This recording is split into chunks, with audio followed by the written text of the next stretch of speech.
Welcome to a little evening cozy chat you and I are going to have about revision. I finally finished writing Hera's book, and I finished writing it in early May on a live stream with my friend Stig. Now that that's done and several weeks have gone by where I have rested, not looked at it, and I've thought a lot, even though I was supposed to not be thinking about this book during the month of May, I did in fact think a lot about it and how I could make my revision as efficient, smooth, coherent, cohesive, and all of that good stuff. I really want June to be my prep month.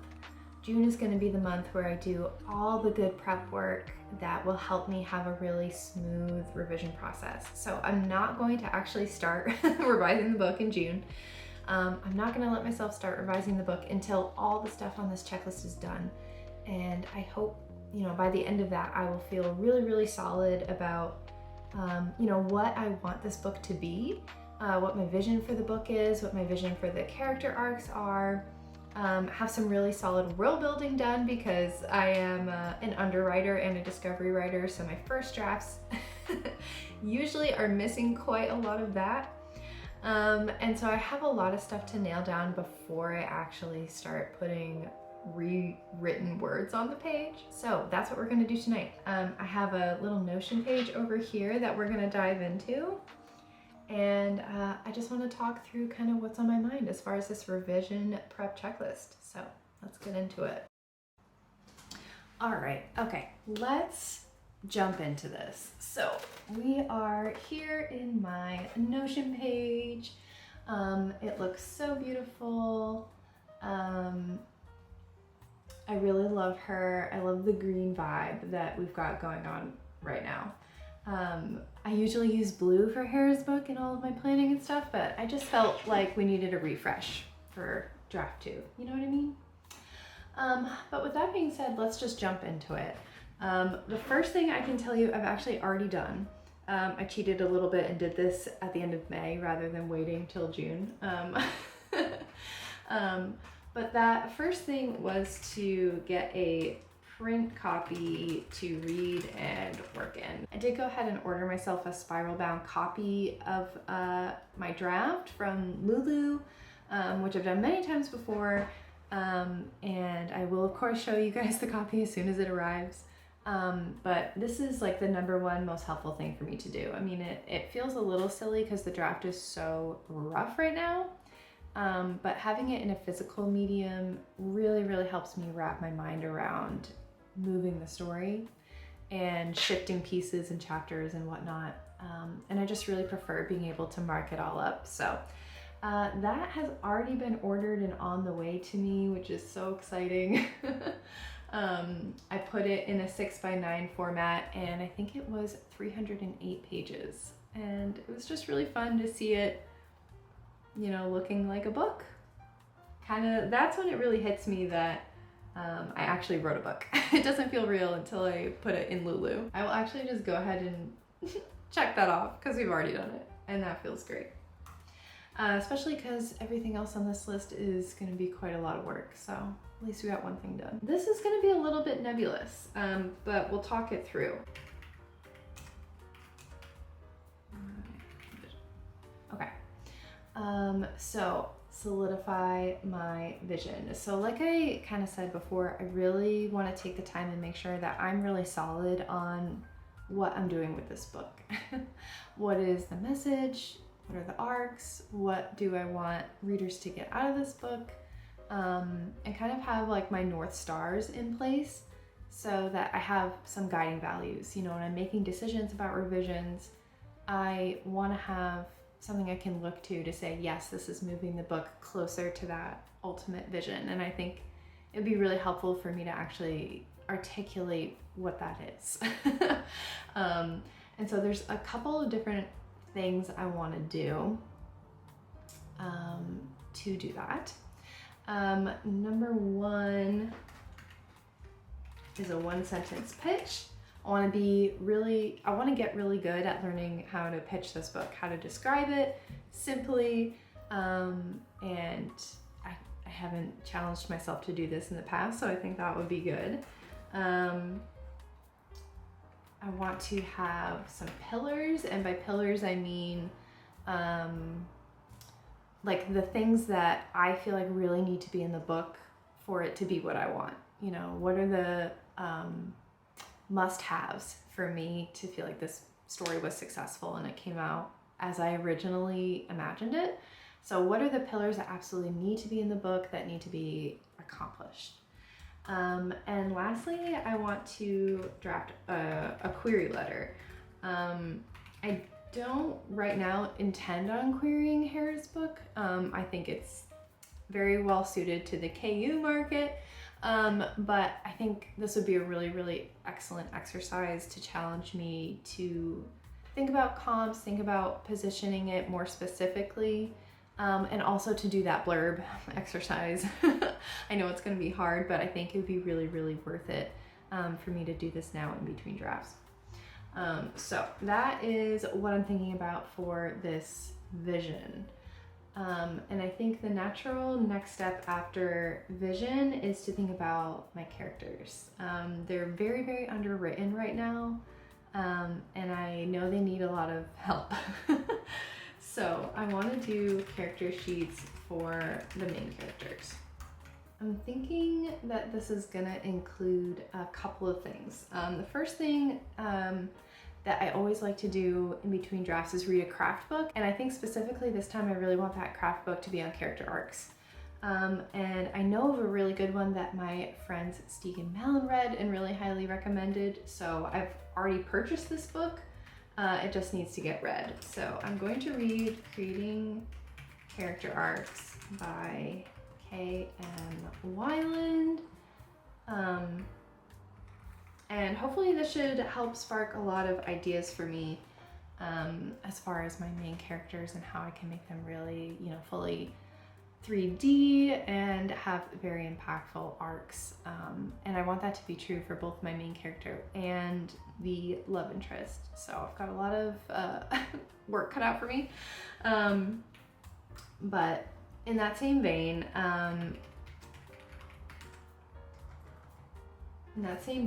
I want to pick out 3 traits for each main character.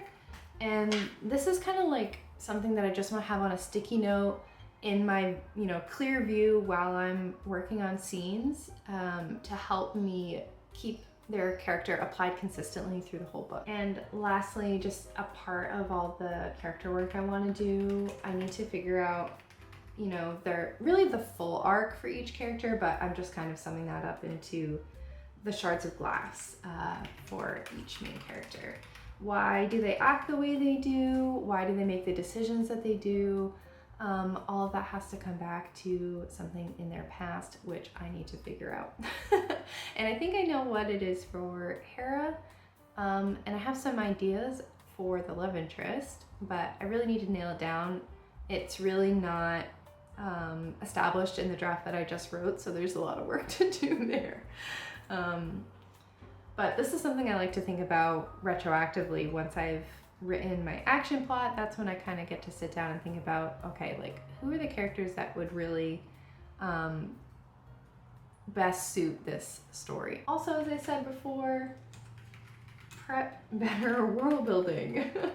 A lot of this book is, yeah, super, super underwritten. A lot of the setting is very blank and bland or missing. So I have a lot of work to do to really boost the setting and make the world feel unique and complete. So there's a lot for me to do here. And this is honestly the part that intimidates me the most, because it's hard to know when enough is enough. All I know is I don't have enough right now. So first thing, calendar of events. The timeline in the book makes no sense as it stands right now. The timeline changes throughout the draft. I change my mind, I make up my mind, I don't keep track. So, you know, something that is said to be happening in a month might then happen that night. Like, timeline makes no sense. My book does have monsters in it, and I really want to nail down the myth behind these monsters. They are something that's well known to the characters of the book. And like I even ideally am picturing like when you open the book, the first page is maybe a poem or an excerpt of something of this myth. So I gotta write that.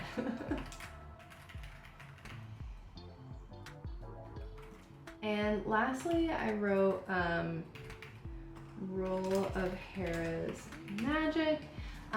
Hera has very specific magic, and the rules of how that magic works, I, kind of figured out by the end of the draft, but certainly it's not consistent. And there's still a lot more for me to explain. There's a lot more that is in my head that probably didn't make it onto the page as far as how Hera's magic works. So I think I know what I need to know, but I need to figure out how it's going in the book. So I need to do a write-up on this to make sure that I've got a consistent from chapter 1. All right, here is the big one. Here's the big item. And that is the reverse outline. This is, kind of what it says on the tin. I want to go through the book and do an outline based on what I have drafted now, writing out what happens in each chapter, probably some notes on character, probably some notes on setting, and thinking about what scenes I need to add, delete, and move. So this is the big item that will probably take the most time, but it's the thing I want to sink the most time into. I want to think really, really carefully about this outline before I draft. I want to be really, really confident in it. So when I'm doing the reverse outline, I'm writing what ideally will happen in each chapter. So I may not have written it that way, but this outline is how I would like it to be. So that probably includes a list of changes to make. And I want to get really, really specific because it's so underwritten and because I tend to write with lots of white room syndrome. I want to get really specific with notes on setting, character, and plot. So I know exactly what I'm doing in each scene. I also want to take this opportunity, I'm going to check my causal links between chapters. So that, means that each chapter leads into the next. Because X happens, Y happens. And I really want to feel that propulsion from one scene into the next, to make sure that there's a lot of momentum and, flip the page ability or whatnot. I don't want to have chapters following one another that don't feel connected. And as a part of this, I am just putting some notes here. This is something that I got from the Reedsy course that I have in my notes. And I kind of just hung onto this because I knew it was going to come in handy when I got to this point. On the topic of causal links, this is something that I learned, a proactive scene versus a reactive scene. So this is another thing I can go through and check and make sure that my scenes are doing work. They should probably fall into one of these two categories, either a proactive scene that begins with a goal, has conflict, and concludes with a setback, or a reactive scene that begins with a reaction to that setback, continues with dilemma, and concludes with a decision. So I think that sounds like a great framework for me to carry forward, and I want to try and identify all of my scenes in my reverse outline. Here's something that's just a little more on the fun side, and I may not end up doing this for every single chapter in the book, but mood boards are something I'm thinking about to help me again with the setting, with the white room syndrome, and trying to really flesh out my world building and thinking about how I could mix up where my scenes take place. My scenes, for the most part, kind of always take place in like 3 locations. And I get the sense that that's kind of boring. So I want to think about how I could move the action around, expand my settings a little bit, and not just have them always taking place in the same locations. And so I'm thinking that mood boards would help me with that, as well as thinking about, the character, how the characters are being challenged in each scene, and you know, how they're developing or how their arc is continuing in that scene specifically. And I think mood boards would be kind of a fun way to, when I'm feeling stuck, to kind of brainstorm on those things in a bit of a different way. And also, like, how fun would it be to create a draft where each chapter has a mood board? Like, that'd be so fun. It would just be for my beta readers probably, but I can't pass up an opportunity to do something like visual and scrapbooky. I just think it'd be really fun. So again, I may not end up doing this for like every single chapter because I have 20 chapters so far, and I think I need a lot more chapters, honestly. But it's something I'm thinking about. All right, this is my last thing, and it is actually not writing related. My last item is to do a sewing project. Yes, and do not pass go. I am not allowed to skip this. I'm not allowed to start my next draft until I do a sewing project.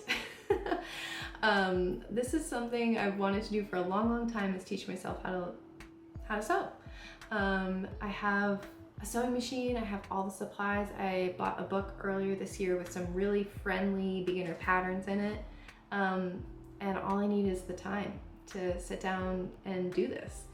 And with writing, anytime I devote to something else, I feel a lot of writer's guilt, and I feel the progress not being made on my writing projects, and that just means that I always pick writing over everything else. And I don't really love that, to be honest. I really do want to learn how to sew. I want to learn how to do digital art. I obviously want to read. I just have so many other hobbies that I really need to start getting conscious about, or writing will just completely swallow all of my time. So I'm putting this on my list and making it a very hard requirement. I am not allowed to start the next draft until I have devoted some time to a sewing project of some kind. It can be easy, it can be simple, it can be like a scrunchie, or you know, very simple tube skirt.